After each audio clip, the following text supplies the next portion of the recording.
I'm going to show you how to fix Windows 10 store error 0x8000ffff.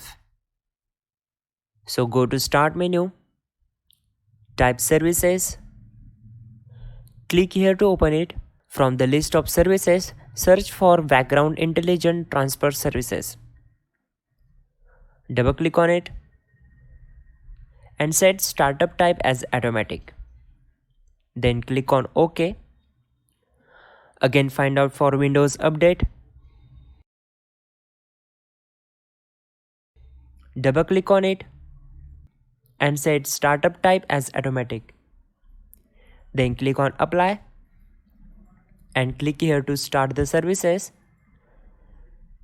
Then click on OK.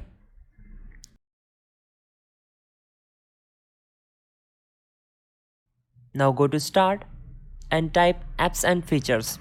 Open it. On this window, click here and search for Store. Select this one and click on Advanced option. Now we will reset usage. So click here and then reset. According to your machine speed, it will take a few time. Then close window. Now we will check the result of our solution. So go to Start and type WS reset.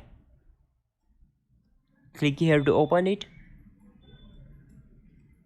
You can see it's completely working.